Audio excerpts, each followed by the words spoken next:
So finally, the closing remarks towards the new energy future. It will be a one-on-one discussion. Tomas Kåberger, the chair of the board.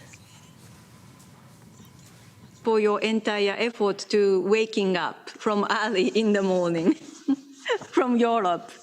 いや本当に朝は2時から。So it was like 2 a.m.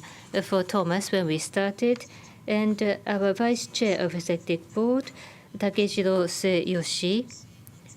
There are lots of discussions about providing vision to the industry. Sueyoshi, a very popular, well-known thought leader, so it would be a dialogue between the two.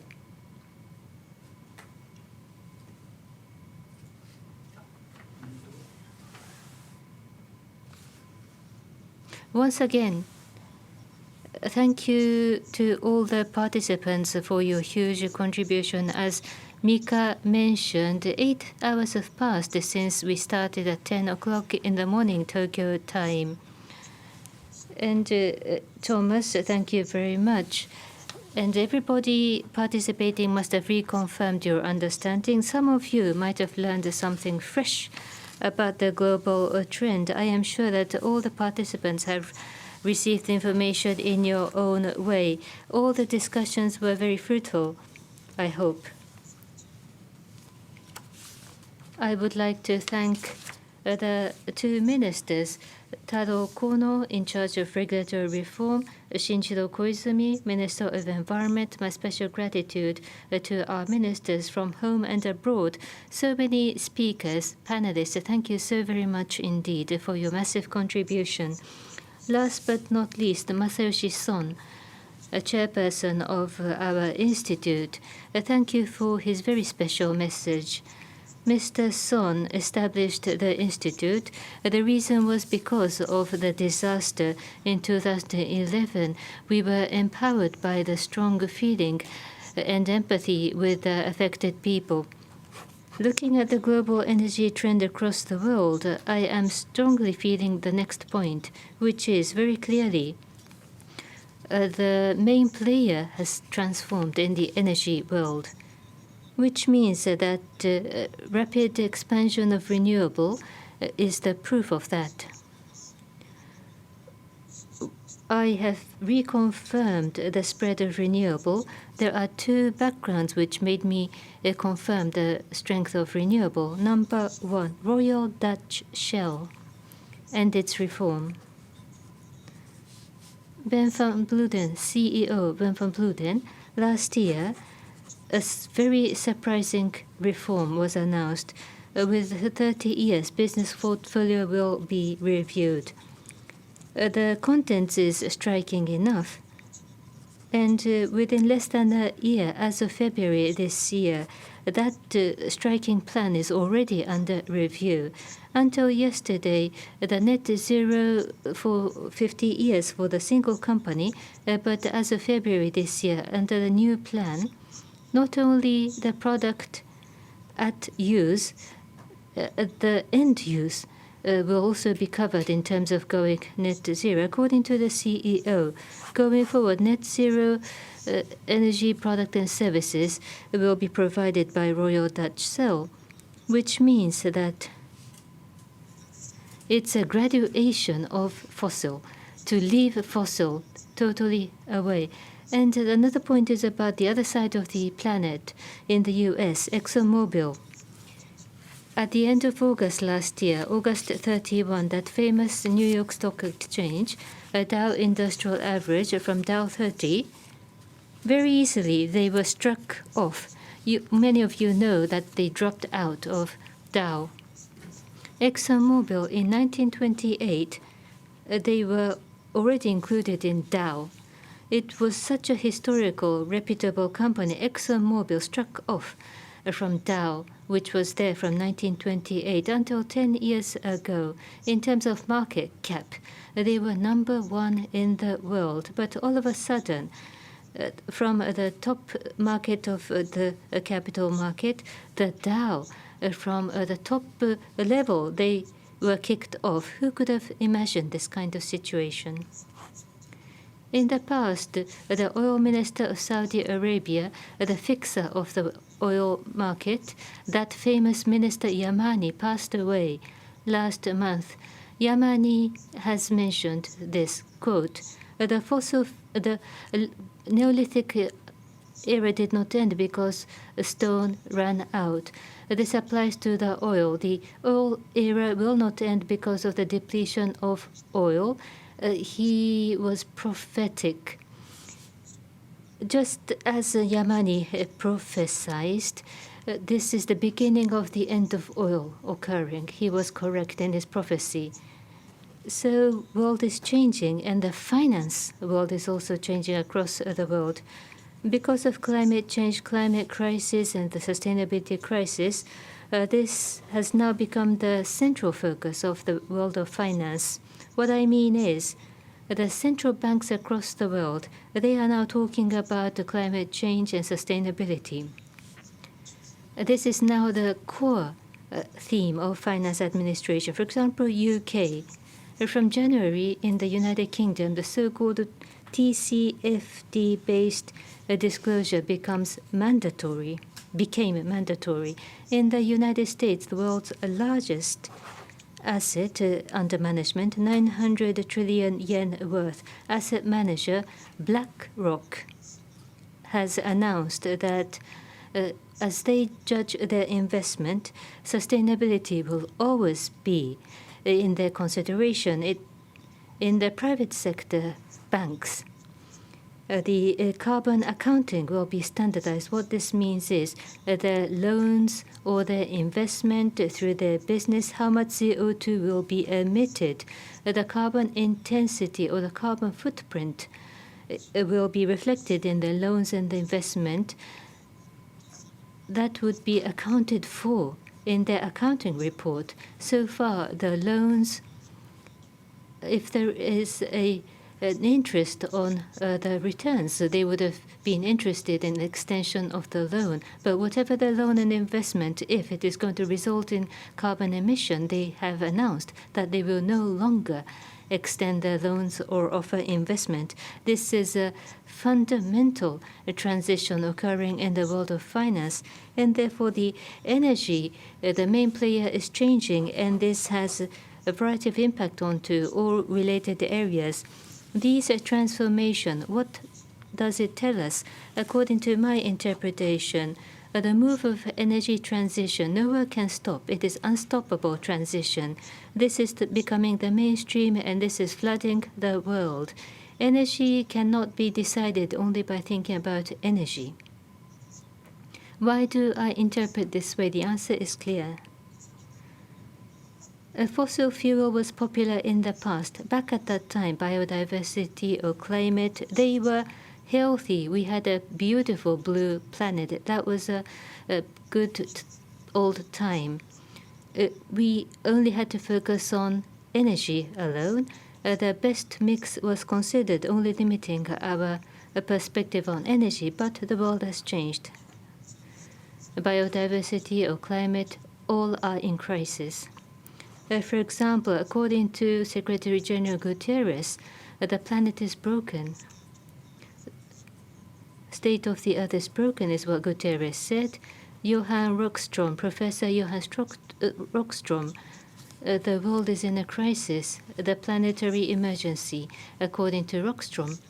If that is the case going forward, as we think about our energy, and indeed, if you are interested in economic growth, everything is based on how to save our crumbling earth that is about to be broken and destroyed. The world has a sense of crisis. We are braced for that. Decarbonization has started.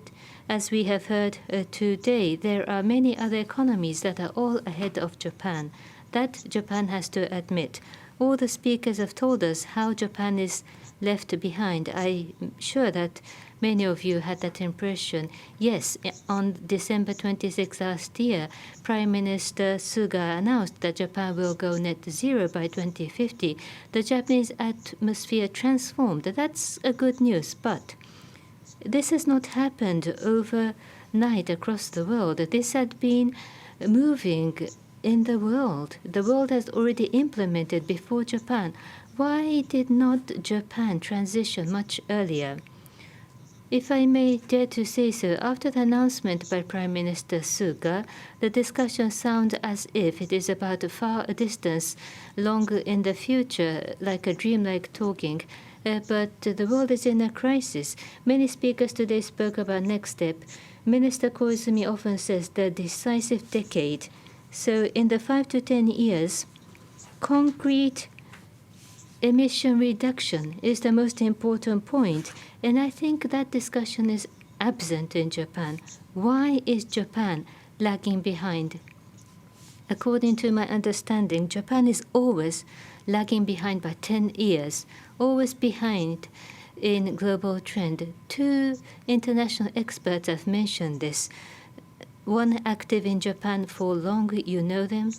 One person is Robert Feldman.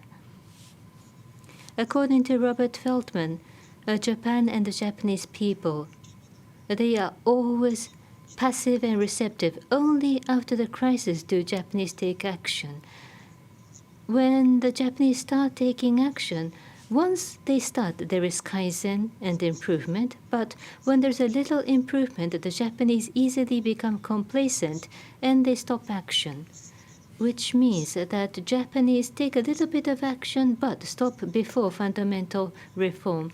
Another popular person, David Atkinson in Japan, Brighton in Japan. According to David Atkinson, critical thinking is what is missing in Japanese. According to Atkinson, to establish a hypothesis, make a logic, verify by data, and reach a conclusion. This is the important process which is missing in Japan. And therefore, that is why exposed reaction is all Japan can do. Despite predictability, Japanese does nothing. That is what they strongly say. In addition to what the two are saying, there is my personal experience. When new trend start in the world, Japan is always lagging behind. Japan says we can do on our own. When global trend shifts to a different way, finally Japan says, okay, we will do together. Japan is always catching up with other countries. This does not do. When there is a global trend, Japan has to say yes from the beginning, and Japan has to make a critical decision. Yes, but no. Japan has to start earlier when there are global trends that are emerging. And what Japan has to do is there must be a strong sense of crisis in Japan and by the Japanese. At the same time, there must be a strong will and determination that no matter what, Japan and the Japanese will overcome the crisis. What I ask the government of Japan, in long-term strategies and policies, it must not be business as usual or extension of what we used to have. We must be determined that no matter how difficult the challenges are, the whole of Japan must be pulled together, and with a strong determination, we must try to overcome. On the private sector industry, we must observe and learn more from international CEOs. The Japanese CEOs, I hope, will be more full of determination and try to clean up and radically change what they have been doing so far. Thank you very much. I know I've kept Tomas waiting. I will have to hand over the microphone to Tomas. Thank you very much, Sueyoshi-san. I recognize the frustration you express over the slow development in Japan.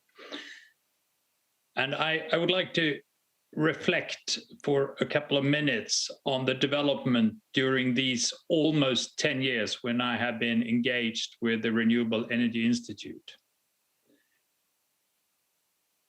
Masayoshi Son, in his vision for the development of renewable energy, did see the analogy to the development in the information technology industry. And we heard this morning Tony Seba elegantly describe how this analogy has worked out. Costs for renewables has fallen dramatically in these years. And already 10 years ago, this was something that was well known and utilized in many parts of the world. As you expressed, Sueyoshi-san, that Japan was already then somewhat behind. I remember in the summer of 2011, Bo Nordmark, who we just heard talking about batteries, and myself were sitting with Masayoshi-san discussing electricity grid developments that would be useful to facilitate a fast development of renewable electricity production in Japan.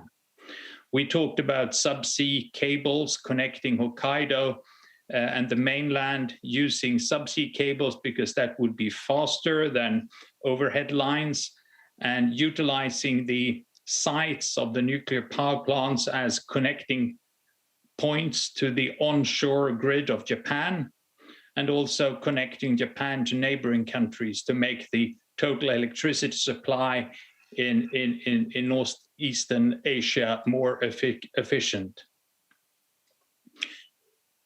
We thought at the time that the crisis created by the earthquake, tsunami, and Fukushima nuclear accident would be sufficient to bring about the radical change that you just talked about, Sueyoshi-san.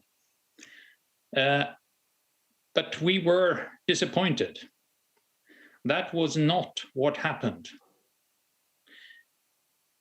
I think today we have heard more of visions and plans also from the ministers and from the ministries represented during this conference. So I think there is hope. But as we have heard, technology is not the problem. The technologies have been demonstrated all over the world and could be implemented in Japan as well, provided that the electricity market was really opened up for new technologies and the grid was utilized in an efficient way. There are things that seem to be imagined to be barriers in Japan. For example, the 50-60 hertz divide within the country. But with the high voltage direct current technologies that we just heard described by Hitachi, that is not a problem at all. Many things that are imagined to be problems in Japan have been proven easily solved in other countries.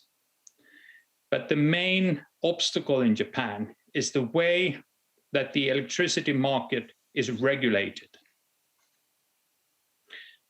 And if the new technologies are to be able to enter and solve the Japanese energy supply problems and make the dramatic change of total energy supply that was described by Tony Seba and illustrated also by Bo Nordmark and Mikael Nolander in the technology session, and by the visions for wind power in Japan and other speakers, if that is to be realized, the electricity market regulation must be made such that new entrants are able to enter. In English, electric producers and grid owners are usually called electric power companies. And power is not only electric power, but is the same word as political power. And one of the key things necessary in Japan is that the government starts governing also over the electric power companies.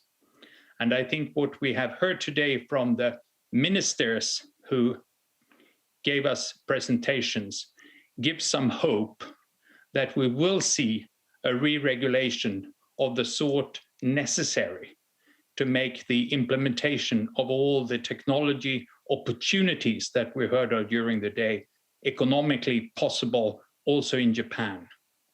And the result, if that is done, will be lower cost of energy supply to Japan, a much better balance of trade because you will use domestic renewable resources instead of importing fossil fuels and uranium. And it will also make possible a more resilient energy supply system that can survive and provide electricity also during natural disasters, instead of having power plants that make natural disasters a worse problem than being without them. So there is fantastic opportunities for Japan in this development of new technologies that we've heard of, but we need a decisive government that make implementation possible. I share your frustration, Sueyoshi-san, that this has been slow, but there is still hope. With this, I would like to thank all the speakers during the day. Some are no longer listening, some are. I would like to thank also all the moderators, most of whom were from within the Renewable Energy Institute, but Kurosaki-san made a brilliant contribution by asking very intelligent, well-informed questions to the speakers in the technical session, and I would like to thank her especially. I hope that we will meet again. I hope that we will meet physically and not only via computers. And I would like finally to thank all the participants who have been listening to this event. And as Masayoshi-san said in the beginning, let us cooperate and help each other to make the technological opportunities described reality also in Japan. With this is the end of Revision 2021. Thank you all.